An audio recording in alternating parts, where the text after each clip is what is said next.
Hello, good evening everybody. आज हम लोग न्यूक्लियाई में ये दो आइटम पढ़ेंगे।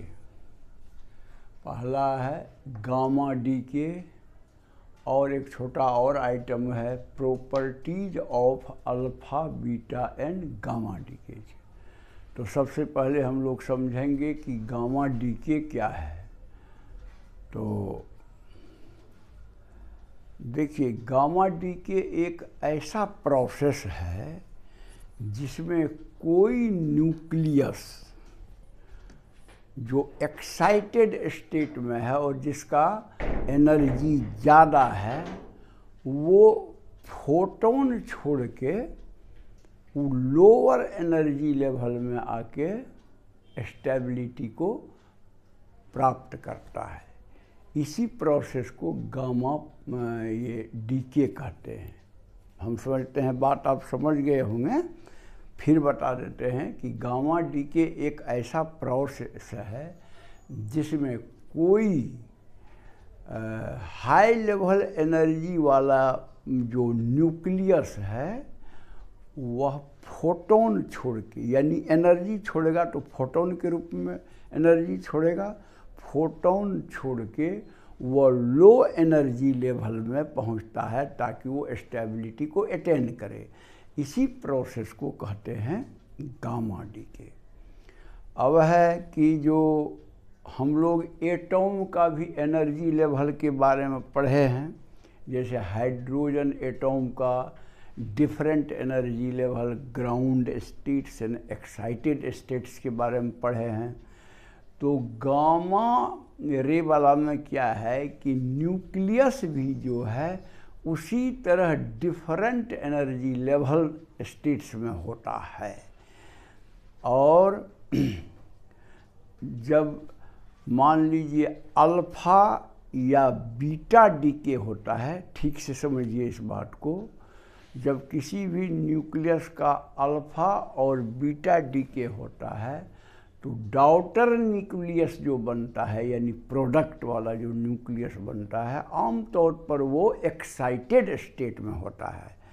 और एक्साइटेड स्टेट में तो वो ज़्यादा देर तक नहीं रह सकता है, तो वो क्या करेगा, फोटोन छोड़ के यानी एनर्जी छोड़ के या तो वो डायरेक्टली ग्राउंड स्टेट में आ जाएगा या डिफरेंट स्टेट्स में आते हुए वो ग्राउंड स्टेट में आएगा। इसी का एक फोटो यहाँ दिखाया गया है, आपको देखिए। ये कोबाल्ट 60 है। देखिए, इसका जेड माने एटॉमिक नंबर जो है 27 है और एक बीटा माइनस डीके हुआ। आपको याद होगा बीटा माइनस डीके में क्या होता है कि न्यूट्रॉन जो होता है प्रोटॉन एंड इलेक्ट्रॉन में कन्वर्ट हो जाता है। तो जब न्यूट्रॉन प्रोटॉन में बदलेगा तो इसका मतलब उसका एटॉमिक नंबर बढ़ जाएगा, क्योंकि प्रोटॉन संख्या ही एटॉमिक नंबर है, लेकिन मास नंबर सेम रहेगा। तो ये तो हुआ ही, साथ ही जैसे ही बीटा माइनस डीके हुआ तो देखिए इस लेवल में जो एनर्जी स्टेट उसका होगा वो एक्साइटेड स्टेट में रहेगा। कहने का मतलब बीटा या अल्फा डीके होने के बाद डॉटर न्यूक्लियस एक्साइटेड स्टेट में रहता है। तो एक्साइटेड स्टेट में तो हमेशा नहीं रह सकता है, तो वो जो है धीरे धीरे अपना एनर्जी को फोटोन के रूप में छोड़ता है। या तो एक ही फोटोन छोड़ेगा ऐसा कि डायरेक्ट वो आ जाएगा आपको ग्राउंड स्टेट में, ये मान लीजिए ग्राउंड स्टेट है, या डिफरेंट स्टेट, जैसे इस लेवल में आया, इतना एनर्जी छोड़ा 1.17 मेगा इलेक्ट्रॉन वोल्ट, इतना एनर्जी आया यहाँ से यहाँ आया तो इसमें 1.33 मेगा इलेक्ट्रॉन वोल्ट छोड़ा, यानी टोटल 2.50। इसको जब ऐड कीजिएगा तो 2.50 होगा, और डायरेक्टली भी देख लीजिए 2.50।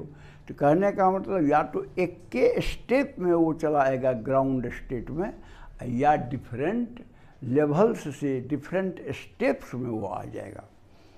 अच्छा, अब है कि जब एटॉम एक्साइटेड स्टेट से ग्राउंड स्टेट की ओर, लोअर स्टेट की ओर बढ़ता है तो उसका जो एनर्जी स्पेसिंग होता है वो इलेक्ट्रॉन वोल्ट में ही होता है। यानी एक लेवल का एनर्जी दूसरे लेवल के एनर्जी से डिफरेंस इलेक्ट्रॉन वोल्ट में होगा। जैसा आपने देखा था हाइड्रोजन का, हम लोग जब स्पेक्ट्रम बनाए थे, Lyman series, Balmer series, Paschen series, तो उसमें आपने देखा होगा कि हाइड्रोजन एटॉम का जब हम एनर्जी लेवल डायग्राम बनाए थे तो वो जो था डिफरेंस वो इलेक्ट्रॉन में वोल्ट में था। लेकिन न्यूक्लियस में ऐसा नहीं है, ये किलो इलेक्ट्रॉन वोल्ट या मेगा इलेक्ट्रॉन वोल्ट में एनर्जी स्पेसिंग इसका होगा।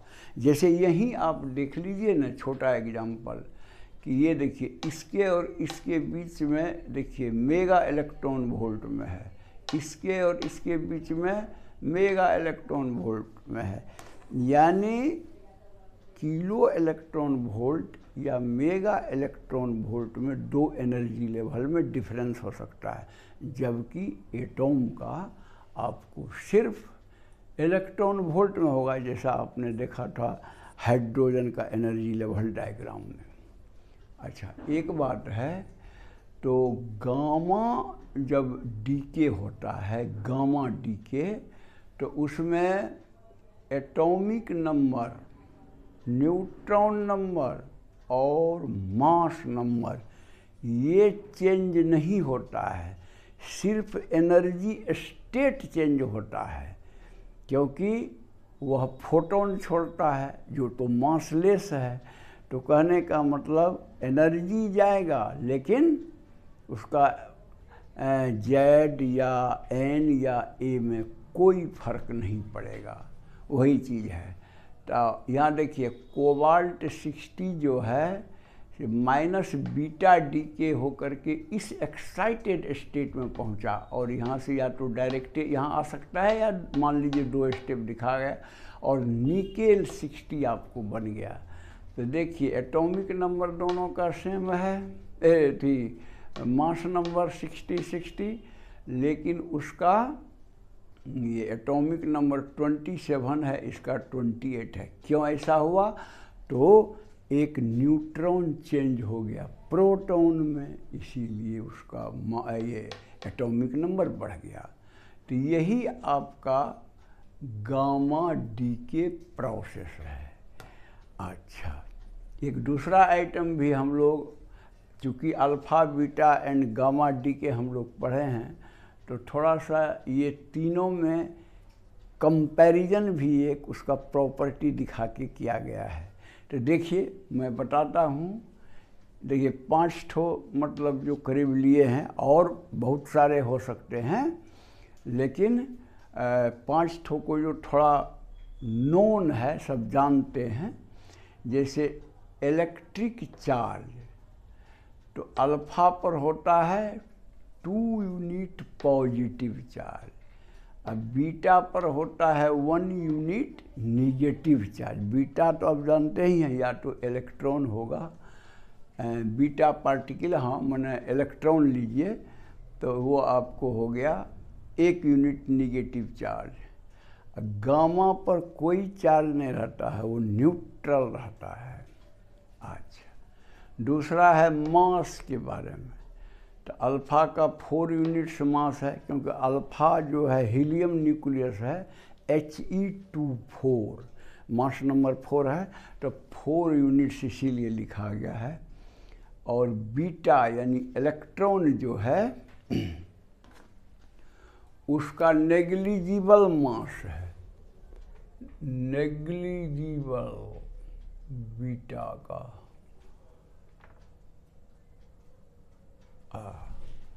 और गामा तो चूँकि एनर्जी है, उसमें कोई मासलेस होता है। बीटा यानी मान लीजिए इलेक्ट्रॉन, तो उसका मास तो होता है लेकिन बहुत कम होता, आप जानते ही हैं 9.1 × 10⁻⁻31 किलोग्राम, बहुत ही कम, नेग्लिजिबल कहिए। तीसरा है action of electric and magnetic field, ENB, electric and magnetic field.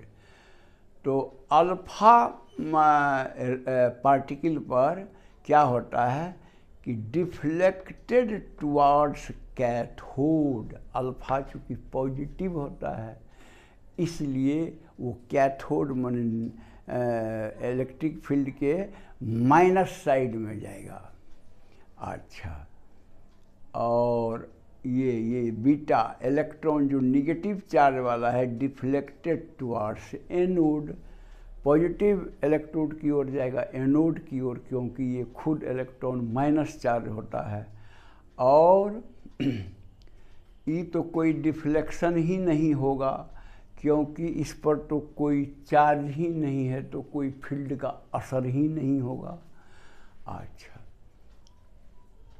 Penetrating power, अगर मान लीजिए बम्बार्डमेंट करते हैं कोई मटेरियल पर, अल्फा पार्टिकल का, बीटा पार्टिकल, गामा रे का, तो कैसा होगा, किसका कैसा इंटेंसिटी होगा।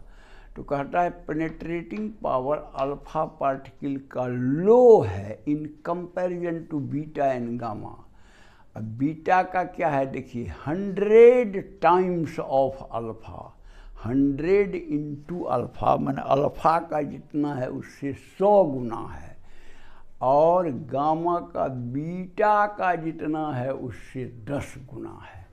इस सब का गामा का सबसे ज़्यादा पेनेट्रेटिंग पावर है और बीटा का अल्फा से 100 टाइम्स ज़्यादा और 10 टाइम्स में ये गामा से कम। अच्छा, effect on photographic plate, photographic plate पर जब पड़ेगा तो क्या होगा, तो देखिए ठीक से, काउज ल्यूमिनेशंस माने चमक होता है, चमकता है, ल्यूमिनेशंस माने चमकना। तो कहने का मतलब चमकेगा जब अल्फा पार्टिकल फोटोग्राफिक प्लेट पर गिरेगा। लेकिन बीटा जब गिरेगा तो थोड़ा ल्यूमिनेशंस होगा, लेकिन लो लेवल का होगा, कम होगा, वीक होगा। और उसी तरह वीक ल्यूमिनेशंस होगा गामा का। तो यही है तीनों के प्रॉपर्टी में कुछ कंपैरिजन जो आपको एक आइडिया के लिए दिया जाता है और कभी कभी बोर्ड एग्जामिनेशन वगैरह में पूछा जाता है। तो मैं समझता हूँ कि आप समझ गए होंगे। अगर पसंद है तो आप लाइक कर दीजिएगा, और जो सब्सक्राइब नहीं किए हैं वो प्लीज़ सब्सक्राइब करके बेल बजा दीजिएगा, क्योंकि सब्सक्राइब करने में तो कोई खर्चा नहीं होता है, हमको थोड़ा और मोटिवेशन मिलता है।